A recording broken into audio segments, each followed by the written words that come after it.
Silence is worth more than gold. The most powerful men in history knew that long before anyone wrote it down. The loudest man at the table never makes the final call. He just fills the air. The real decision belongs to the man who's listening, watching, counting every wasted second of another man's monologue. 1920. Prohibition accidentally built the greatest school of power the 20th century ever produced. Ordinary bootleggers turned into architects of entire empires. They ran whole cities from the shadows, never once showing up in a newspaper photograph. Out of that chaos came a principle nobody ever wrote down on paper. Every boss passed it on through silence, through a look, through the way he held a pause before answering. Volume never kept a family alive. Control did. Not control over territory, not control over the cash in the safe. Control over the perception forming inside the other man's head before he's even made his move. That's the first rule that opened the door to the commission. Silence is power, not weakness. In every cafe, in every laundromat that served as a front for real money, a new face gave himself away instantly. Not by his suit, not by the way he held his fork, by his tongue. The man who talked too much exposed himself before anyone even asked a question. A boss never explained his decisions to a room. He stated them once, and once was enough. There was a cold piece of math hiding underneath that, the kind people rarely say out loud. The man with less to lose talks more. The man with the most says the least. Every word you let out in a tense room is intelligence handed straight to the man sitting across from you. The less you say, the less ammunition you give someone to use against you. A soldier in the family knew exactly as much as he needed to complete one job. Not a word more, even when he pushed for it. A capo never laid out the full strategy to everyone underneath him, not even to his most loyal men. Loyalty and the right to know were always two different currencies. Strategic opacity is armor that never wears out. The same ritual plays out under a different name, in a different decade, in any room where something real is on the line.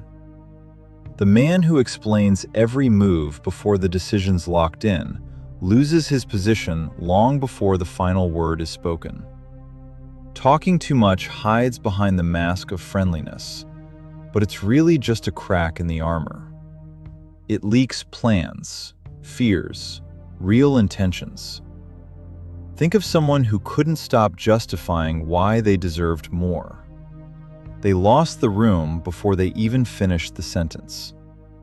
A man who's actually sure of his position doesn't explain it out loud to everyone in earshot. He just waits for reality to sort itself out. The man who speaks first in a negotiation is the one taking the biggest risk. There's a paradox every old-school capo understood. Practice, the kind learned the hard way, says the opposite. When information isn't evenly split, moving second becomes the far stronger position. The first offer is the first weakness, and everyone at the table sees it the moment it's made. In old Chicago, the heads of the families didn't meet behind closed doors for theatrics. They met to control the order in which information got revealed. A boss would sit, wait, let the other man lay his cards down first, even if that meant hours of silence over a cup of coffee that had long gone cold. The moment the other man spoke, his entire strategy became visible, along with every hidden fear, every real need driving him into that particular deal. The man who names the number first only holds half the power in that room. The other half always belongs to the man who held his tongue. That's not passivity. That's the most active form of patience there is. The man who's trained himself to wait through an unbearable silence always walks away with more than the man who fills it with the first number that comes to mind. It's not about words at all. It's about what people see with their own eyes. Real power doesn't show itself. It stays hidden. The streets of old Brooklyn knew two types of men. The gap between them decided who lasted decades and who burned out in 2 years flat. The first type wore rings on every finger, drove a car you could hear a block away before you ever saw it turn the corner. The second type wore a plain gray suit, ate at the same unremarkable diner every week. Almost none of the people around him ever suspected how many men in that city actually answered to him. The first type pulled in attention he couldn't control. The second type built something that outlasted decade after decade, precisely because it stayed invisible to anyone hunting for a target. The truly wealthy signal real status through hidden markers, not open display. Open display of wealth turns you into a target for anyone who wants to take what you just showed off. The most dangerous figures in the American underworld of the 20s never looked like the richest man in the room. They looked like the most ordinary one, the least noticeable, the least interesting to a passing glance. That's exactly why they could move wherever they wanted without an extra set of eyes following them. Showing off success in public is a voluntary announcement of your own vulnerability. Controlled visibility beats open display every single time in the long game. Visibility equals vulnerability. Always, no exceptions. The man who shows off every new piece he's acquired isn't displaying success. He's handing out a map for someone to use against him, calculating exactly where his weak points sit. A flashy front draws eyes, and along with the eyes, it draws the math. Staying hidden doesn't count for much without an exit, without a backup road. A real alternative is your only true leverage in any deal. In the old structure of the syndicate, no capo ever sat down at a negotiating table with exactly one path forward. No family ever ran its business through a single supply channel, a single ally. The man with somewhere else to go sets the terms of the conversation. The man with nowhere else to go begs, even when he tries to hide it in the tone of his voice. That's the difference between a man running the negotiation and a man being led on a leash so soft he doesn't even feel its weight. A boss always kept at least 2 channels open for the same resource, even when his closest men thought it looked like excessive caution. A strong alternative is a genuine source of power. It directly lowers your dependence on any single deal. Lowered dependence means you can walk away from the table at any moment without it being a disaster. That exact ability to walk is what makes a man genuinely dangerous to the other side. A man with only one path to survival has already lost the negotiation before it even officially starts, even if he's formally sitting at the same table on equal footing. One option isn't stability, it's dependence wearing the mask of security. And that mask is the easiest thing in the world to pull off, for anyone who already knows you've got no other door left. Knowing the other man's weakness matters more than your own strength. Before every important meeting, the old bosses did one thing they never said out loud, not even to the men closest to them. They studied the man across the table ahead of time, methodically, without emotion. Not his threats, not his reputation on the street, his real dependencies, who he owed, who had leverage on him at that exact moment, how much time he had left before everything around him fell apart. Finding the other side's weak alternative automatically put you in the stronger position at a table where, on the surface, everyone looked equal. It didn't take a raised voice or any show of force at all. It just took knowing what the other man couldn't even admit to himself. Sometimes all it took was waiting 1 week, doing absolutely nothing, and letting the situation sort itself out. Time always works against the man with fewer options. Leverage isn't what you're holding in the moment. Leverage is what you know about the other side of the table, while they haven't yet realized it's known. A man who walks in already armed with real information has already gained the advantage before he's even opened his mouth. While others prepare arguments, he prepares questions. While others rehearse a speech, he studies the man across from him. Once the conversation finally starts, he already knows where every turn in it leads. Where there's real knowledge, there's real capital. The sixth law puts it plainly. Information that belongs to you alone is capital. Inside the structure of the families was a rigid hierarchy controlling who got access to the truth, built not on personal liking, but on necessity. A boss knew everything happening inside his perimeter of influence. A capo knew enough to make the calls at his own level. A soldier knew exactly as much as one specific job required, and not a drop more. That wasn't paranoia for its own sake. That was the cold math of how power gets distributed, tested over decades of practice. Information asymmetry creates a lasting imbalance of influence. The side holding better, more timely information gains the edge. The most expensive commodity in any serious deal was never the pile of money on the table. It was what one side knew and the other still didn't. Access to the truth isn't bought instantly with cash. It's earned over years of quiet observation, patience, and sharp conclusions drawn from the small details everyone else walks right past. The man who genuinely understands the real motive behind the man sitting across the table controls the direction of the conversation long before anyone formally hands him the right to speak. While others only listen to what's said out loud, he reads what's hidden between the lines.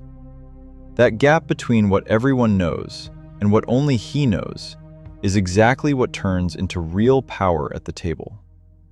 The seventh rule reaches beyond any single man. The structure outlives the leader. The man is mortal, the system isn't.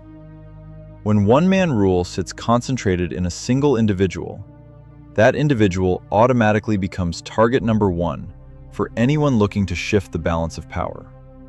Taking out one man is always easier than taking out an entire system of checks and balances. Taking out the system is nearly impossible, even for the most determined enemy. Luciano moved the syndicate's leadership from one-man rule to a commission of equals. There was no sudden burst of fairness behind it. It was a cold, calculated bet on the survival of the whole structure over the long run. Power tied to one man dies the instant that man gets taken off the board. Power built into the structure itself survives any single death, any single disappearance, any single betrayal from within. A structure that leans entirely on one charismatic figure collapses within a week of him vanishing from sight. A structure that runs like a machine doesn't even visibly slow down a year after the same kind of loss. The difference isn't the size of the capital or the number of men standing around it. The difference is whether the structure can keep breathing on its own once the man who built it no longer stands in the middle of the room. Proximity to power, bought at any cost, is a privilege, never a right. Secrecy has always been used throughout history to create a strict stratification between those on the inside and those left outside. Limited access to elite knowledge has always created value that direct money could never buy. Not every soldier became a capo over the course of his career inside the structure. Not every capo ever sat at the table where the decisions that actually mattered got made at the commission level. Access was earned over years of trials, long silences, endless tests of resilience and loyalty. No shortcuts. No exceptions made for relatives or old friends.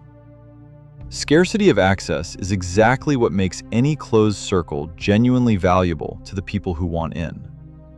If anyone can walk into the circle without effort, the circle automatically stops meaning anything to the people already standing inside it. The harder and longer the road in, the higher the real value of standing inside it once you arrive. Doors that swing open for absolutely anyone lead into a room that's worth nothing at all. The laws get written for those on the inside, not for those judging from the outside. Every closed structure, a family, a guild, any system built on its own internal hierarchy, has traditionally settled its own internal matters by itself, by its own unwritten rules, long before anyone outside ever even learns a conflict existed.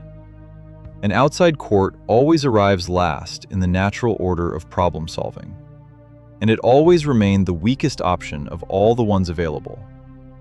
A man forced to wait for outside intervention to settle his own internal affairs has, by that very act, already admitted he lost control of his own structure and his own men.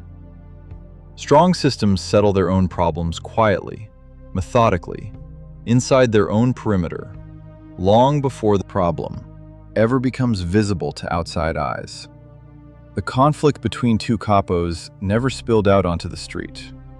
It got settled behind closed doors, in one short conversation, and the rest of the world only learned the outcome once everything was already decided for good. Weak systems hang their dirty laundry out in public and wait for some outsider to come sort it out for them. An internal conflict resolved quickly and quietly from within preserves the structure's authority. The same conflict, dragged out into the open, destroys that authority, regardless of who turns out to have been right. The 10th rule is the coldest one on the list. The man who shows nerves has already lost his position. The weaker party in any room, the one who feels genuine internal anxiety, consistently makes worse opening offers than the one who stays calm. Their fear leaks through unnoticed, through the tone of their voice, through how fast they talk, through how quickly they're willing to settle for a bad compromise. The old bosses spent years training one specific thing, a face that doesn't change under pressure, no matter how high the stakes climb. Indifference had nothing to do with it. They simply knew that whoever shows panic first has already lost the conversation, long before the final deal gets put into words. Composure is the one currency in this world that can't be faked under real pressure. You can fake an expensive suit. You can fake a confident tone for a short stretch of time. You can't fake real internal calm in a man who knows for certain he'll survive whatever the outcome turns out to be. In any room, during the hardest conversation of someone's life, the man whose hand doesn't shake wins, even when a real war is raging underneath the surface. Control over your face is control over everything that happens after it. 10 laws. None of them was ever written down in any formal code. They were passed on quietly, through a look, through a pause before answering, through the way one man sat down at a table without explaining his own status. Proving his status with words was never something he needed to do. Power that constantly needs outside proof of its own strength isn't real power anymore. Real power is simply present in the room. It doesn't explain itself one more time. It doesn't justify itself to anyone trying to test it for weakness. It just waits for the rest of the room to recognize the real balance of power on its own. 1920 is long gone. The names have faded out of street conversation, turned into plots for old black and white films. But the laws those men moved by in the shadows stayed exactly the same. They were never really about alcohol or territory, or even that one specific era. They were always about one thing: human nature under the weight of real power and real money. That same human nature sits at the negotiating table today, exactly the way it sat at that same table in the back room of a forgettable laundromat a century ago. The suits changed. The fronts changed. The job titles changed beyond recognition. But a man who's afraid of silence still gives himself away today, just as fast as he did back then. The laws didn't change. Only the set dressing around them did. A family never taught a man to talk louder than everyone else in the room. A family taught a man to be the last one talking at all, once everyone else had already given themselves away with their own words, their own tone, their own rush to say something, anything, just to fill a silence that had become unbearable to them.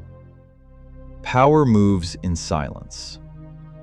Subscribe to Mafia Codex. Join the family. We'll see you behind closed doors.